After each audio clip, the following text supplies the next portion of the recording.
Good morning, and I want to begin with a question that most doctors will never ask you during a 15-minute appointment. What if almost everything you have been told about preventing dementia was based on the wrong population, in the wrong country, at the wrong time in your life?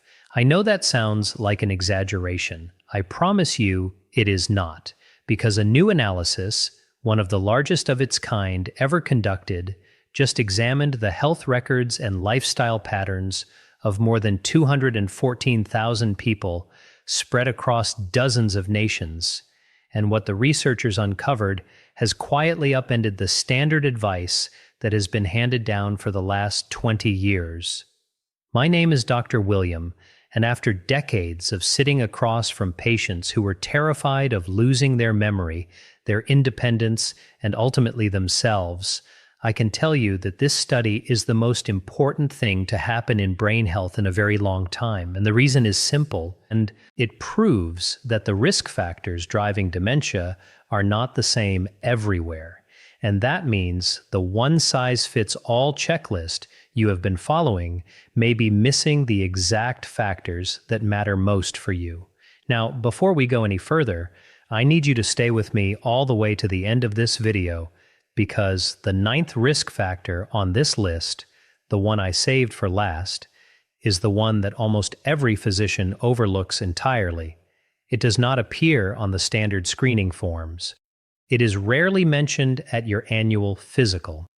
And yet the data suggests it may be one of the most powerful and most reversible contributors to cognitive decline that exists. I will explain it fully, but only if you are still watching, so please do not click away. And while we are here, I want to ask you something directly, because this channel is a community and I read what you write. Drop your age in the comments below, whether you are 58, 66, 73, or 82, and tell me one thing you have already changed to protect your brain. Your story might be exactly what another person watching needs to see today, so leave it down there and let us begin. Let me set the stage for why this particular study matters so much. For years, the prevailing wisdom came from research conducted almost entirely in wealthy Western countries. Large, respected commissions published lists of risk factors, and doctors around the world treated those lists as universal truth. The assumption was that a brain in one country ages under the same pressures as a brain anywhere else. This new analysis, drawing on more than 214,000 individuals from vastly different regions, incomes, diets, and environments, shattered that assumption. The researchers found that the weight of each risk factor changed dramatically depending on where a person lived and how they lived. In some regions, one factor accounted for a huge share of dementia cases. In another region, that same factor barely registered, while something else moved to the front of the line. What that means for you, sitting there right now, is that prevention is personal. And that is genuinely good news, because it means you can focus your energy where it will actually help you, instead of spreading yourself thin trying to fix everything at once. So let us count them down, starting from number 9 and working our way to the single factor I believe matters most. Number 9, chronic untreated hearing loss. I want to start here because it is so often dismissed as a minor inconvenience, something that comes with age, something you just live with. But the connection between the ears and the brain is far deeper than most people realize. When your hearing begins to fade and you do nothing about it, your brain has to work dramatically harder just to make sense of ordinary conversation. Think of it like this. Imagine trying to read a book where every third word is smudged and unreadable. You could still get through it, but you would be exhausted, and you would remember far less of what you read. That is exactly what an aging brain does when it strains to fill in the gaps of muffled sound day after day, year after year. That constant cognitive overload steals resources away from memory and thinking. On top of that, when hearing fades, people quietly withdraw. They stop going to the dinners, they stop calling friends, they avoid the crowded family gatherings because following the conversation is simply too tiring. And that social withdrawal, as we will see later, is its own powerful driver of decline. The remarkable part is how fixable this is.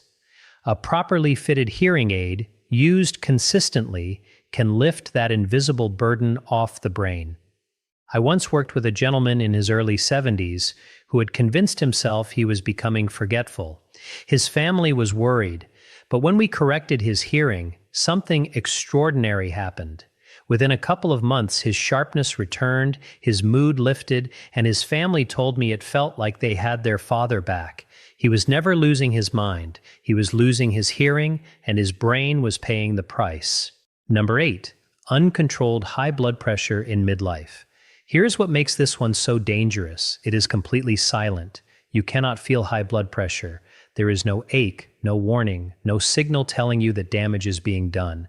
But every single day that your pressure runs too high, the tiny delicate blood vessels that feed your brain are being battered. Picture a garden hose with the water turned up far too high for years on end. Eventually the walls weaken, tiny leaks form, and the delivery of water becomes unreliable. Your brain depends on an enormous network of microscopic vessels to deliver oxygen and nutrients to the regions responsible for memory and reasoning. When those vessels are damaged by chronic high pressure, small silent strokes can occur. So small you never notice them individually, but together they carve away at your cognitive reserve. What the large study found is that in certain regions, high blood pressure carried an outsized weight compared to others, largely because access to consistent treatment varied so much. The lesson is universal, though. Knowing your numbers and keeping them in a healthy range during your 40s, 50s, and 60s is one of the most protective things you can possibly do for your future self. This is not about waiting until something goes wrong. It is about protecting the plumbing of your brain long before you ever feel a symptom. Number 7. Poorly managed blood sugar and insulin resistance. You may have heard some researchers refer to dementia in certain forms as a kind of diabetes of the brain, and while that phrase simplifies something complex, there is real truth underneath it. When your blood sugar stays elevated over long periods, and when your cells grow resistant to insulin, a cascade of damage begins. Sugar molecules bind to proteins in ways they should not, forming sticky compounds that promote inflammation. The brain, which is an incredibly energy-hungry organ, begins to struggle with fuel delivery, and the inflammation that accompanies chronically high sugar quietly interferes with the connections between brain cells that make memory possible. In the massive population study, regions with rapidly rising rates of metabolic disease saw blood sugar climb the list of dementia contributors, which tells us this is a modern, escalating threat. But here's the encouraging part. Blood sugar responds beautifully to the choices you make. The way you eat, the way you move after meals, even a short walk after dinner instead of sitting down immediately, these things directly influence how your body handles sugar. You have more power over this factor than almost any other, and small, consistent changes add up to enormous protection over the years. Number 6. Physical inactivity and the loss of muscle. I know you have heard that exercise is good for you 1,000 times, so let me tell you something you may not have heard. Your muscles are not just for moving. They are an active, living organ that communicates with your brain. When you contract your muscles, they release signaling molecules that travel through your bloodstream and directly support the growth and survival of brain cells. In other words, movement quite literally feeds your mind. When people become sedentary, especially as they age, they lose muscle at an alarming rate, and with it, they lose that protective chemical conversation between body and brain.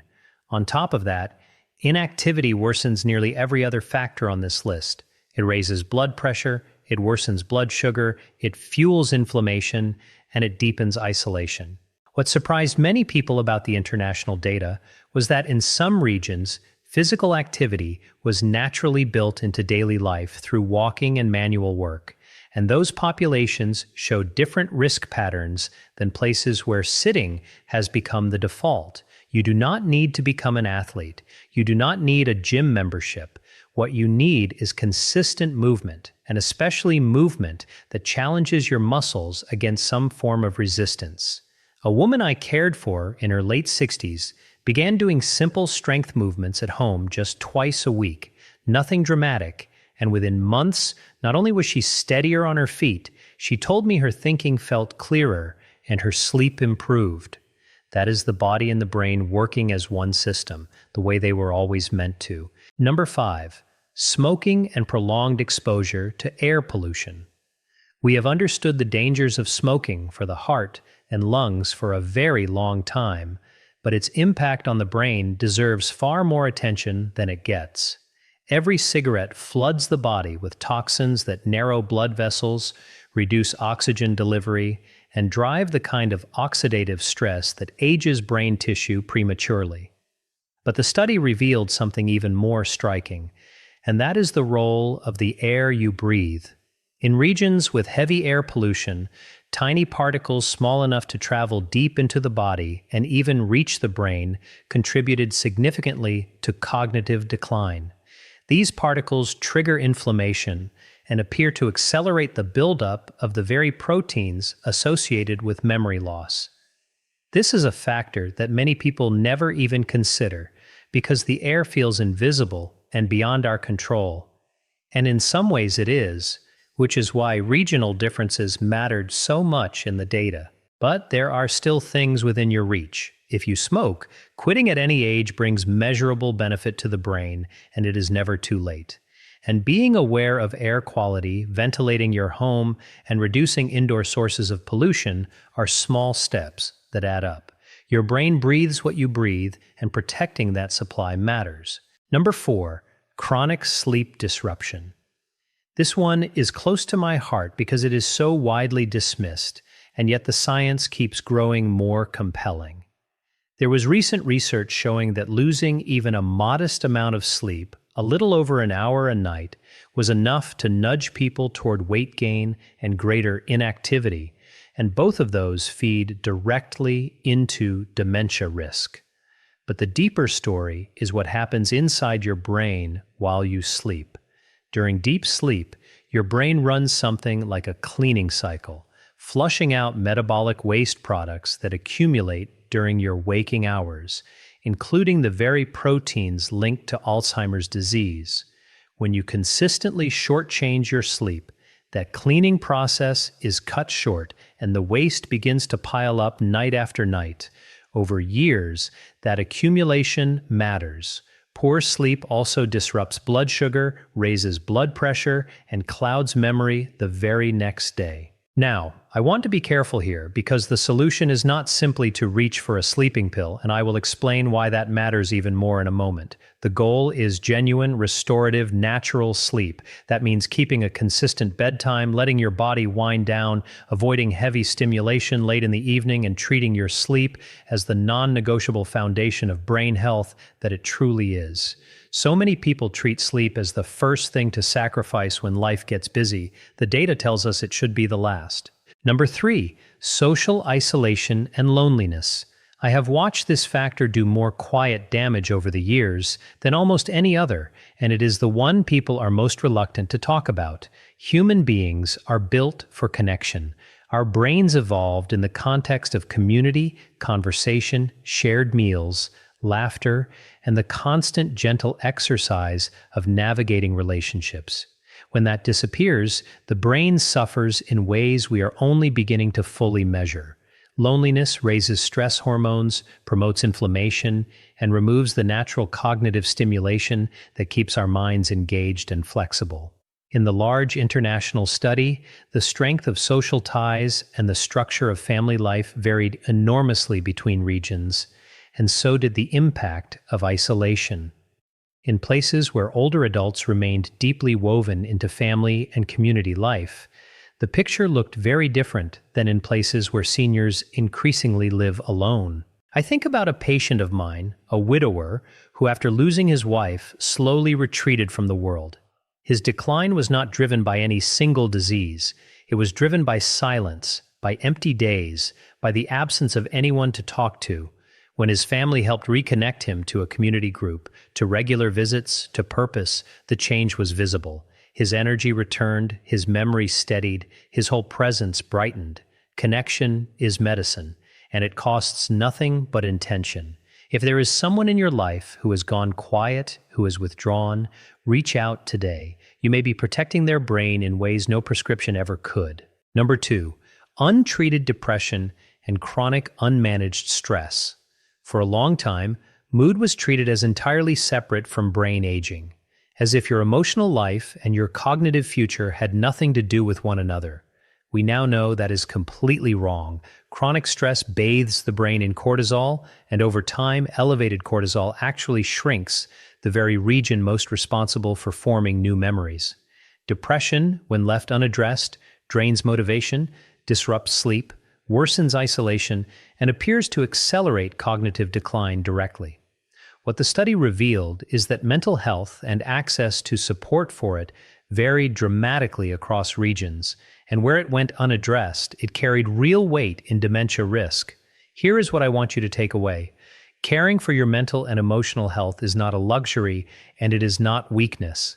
It is brain protection in the most literal sense. Seeking help for persistent low mood, finding healthy ways to manage stress, building moments of calm and meaning into your days.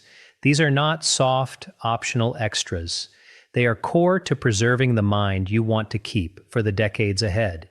And when we combine this with the isolation we just discussed, you begin to see that the emotional life of an aging person is not separate from their brain health.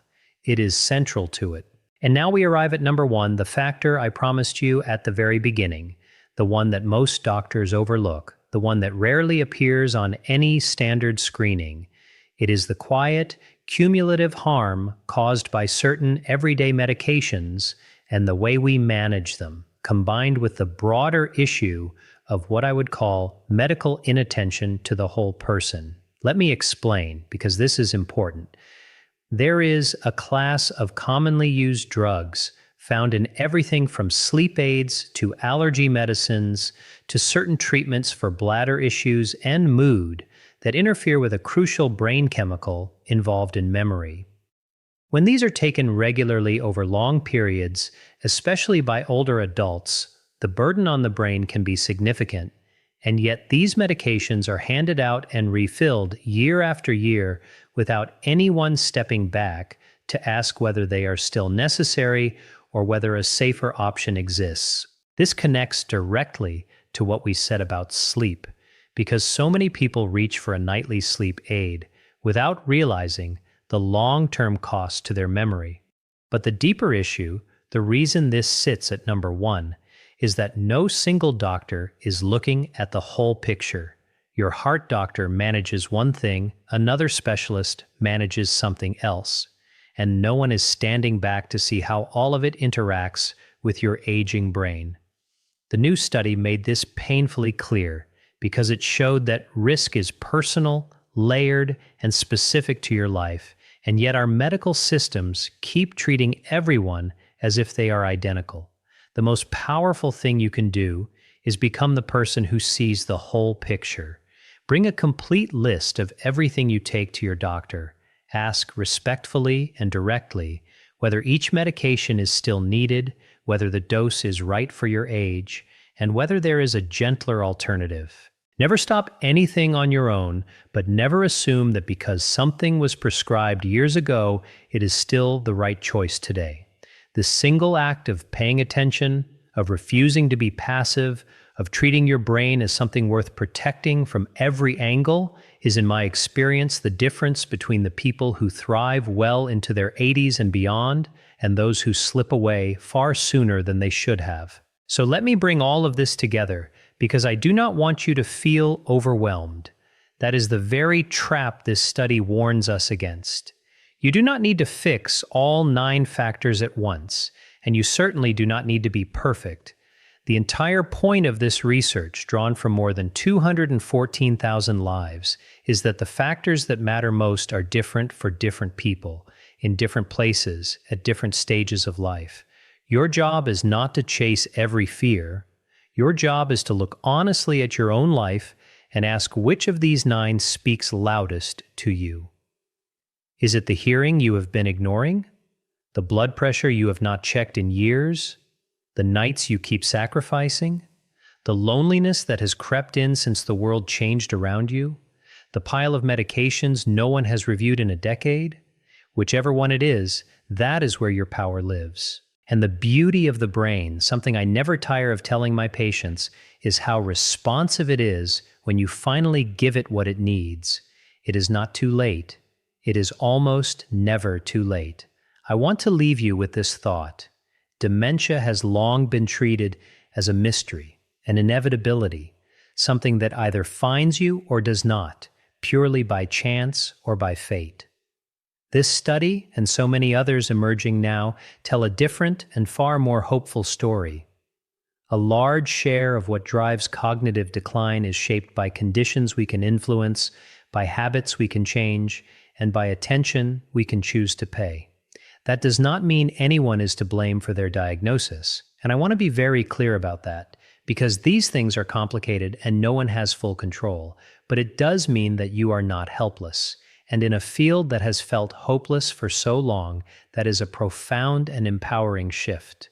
If this video gave you something to think about, or if it helped you see your own health in a new light, I would be grateful if you subscribed to Dr. William, because everything I make here is built to help you and the people you love live longer, sharper, and more independent lives. And do not forget what I asked you at the start.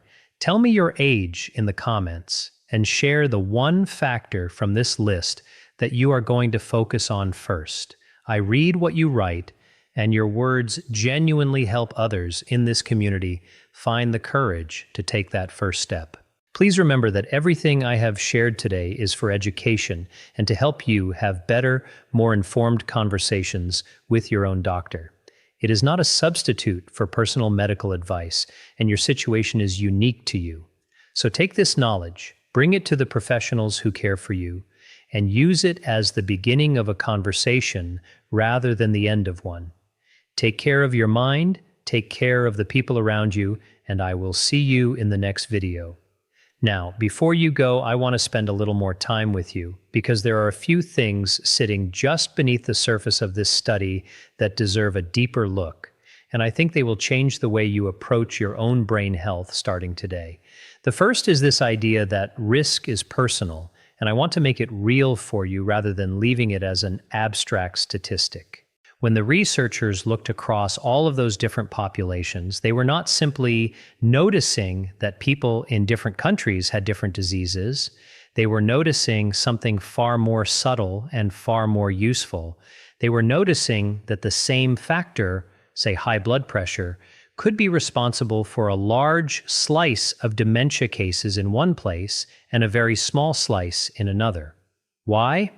Because in one region, treatment was widely available, and people managed their pressure well, so the damage never accumulated. In another region, that same condition went untreated for decades, quietly eroding the brain the entire time. The factor was identical. The context was everything.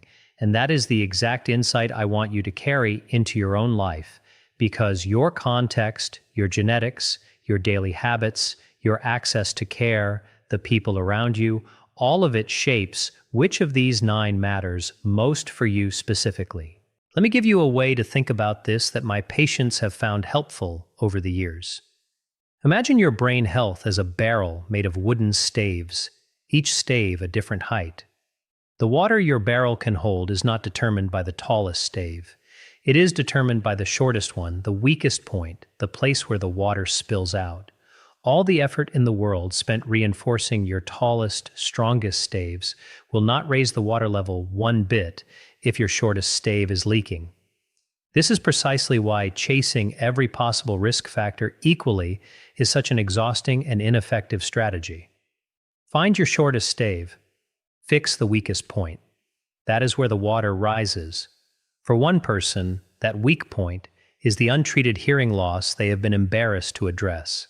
For another, it is the loneliness that arrived quietly after retirement, or the loss of a spouse. For someone else, it is the blood sugar that has been creeping upward for years, while no one connected it to their memory. Your task is not to become perfect across all 9. Your task is to find your shortest stave and give it your attention. I also want to return to something I touched on earlier because I do not think I gave it the weight it deserves, and that is the way these factors feed one another. They are not 9 separate boxes to check. They are threads in a single web, and pulling on one moves all the others. Consider how this works in real life. A person begins to lose their hearing, so they withdraw from social gatherings because following conversation has become tiring. That withdrawal deepens into isolation. The isolation feeds low mood and loneliness, which disrupts sleep. The poor sleep drives up appetite and reduces the energy for movement, so physical activity declines. The inactivity worsens blood sugar and blood pressure. And around it goes, each factor tightening the grip of the next. Now here is the hopeful side of that same truth, and I want you to hold on to this. Just as the web can pull you downward, it can lift you upward, because when you address one factor well, the benefits ripple outward to all the others. Correct that person's hearing, and suddenly the social gatherings become enjoyable again. The reconnection lifts their mood. The better mood restores their sleep. The restored sleep gives them energy to move. The movement improves their blood sugar and their pressure. One intervention, chosen wisely at the weakest point, can set off a cascade of healing that touches every part of this list. This is why I keep telling you not to feel overwhelmed. You are not being asked to lift 9 weights at once. You are being asked to pull one thread and to trust that the web will respond. Let me also address something I know is on the minds of many of you watching, because I hear this question constantly in one form or another. What about family history? What about the fear that this is simply written into your genes and there is nothing to be done? I understand that fear deeply, and I never dismiss it. Yes, genetics play a role, and for some people that role is meaningful. But here is what the enormous body of research, including this study, keeps showing us over and over again. Genes load the gun, but lifestyle and environment often pull the trigger, and just as importantly, they can keep the safety on for decades. Having a family member who developed dementia does not seal your fate. In fact, it should do the opposite. It should motivate you because it tells you exactly where your attention is needed.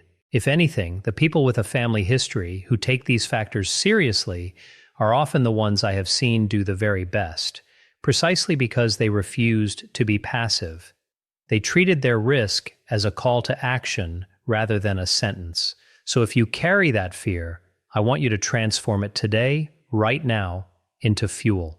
Let it be the reason you finally check your blood pressure, review your medications, book that hearing test, or reach out to someone you have lost touch with.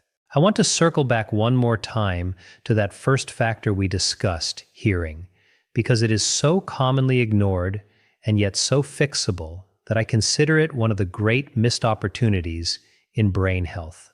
There is a tendency to treat declining hearing as a purely mechanical problem, a matter of volume, when in reality it is a cognitive problem in disguise. Every unclear word your brain has to reconstruct is a small tax, and paid thousands of times a day over many years, that tax becomes enormous.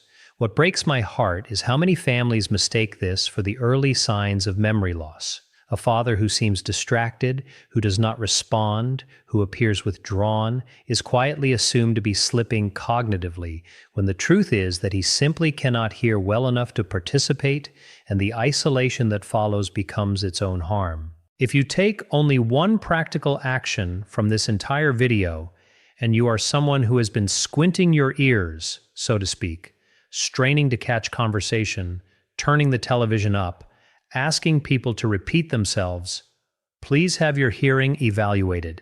It is a simple, painless step, and the protection it offers your brain, both directly and through everything it prevents downstream, is genuinely remarkable. And let me expand on the medication issue too, because as the factor I placed at number 1, it deserves your full understanding. I am not telling you that your medications are dangerous, and I am absolutely not telling you to stop anything. What I am telling you is that time changes everything. A medication that was perfectly appropriate for you at 55 may not be the right choice at 75 because your body processes drugs differently as you age. Your kidneys and liver clear them more slowly. Your brain becomes more sensitive to their effects. And crucially, over the years, medications accumulate.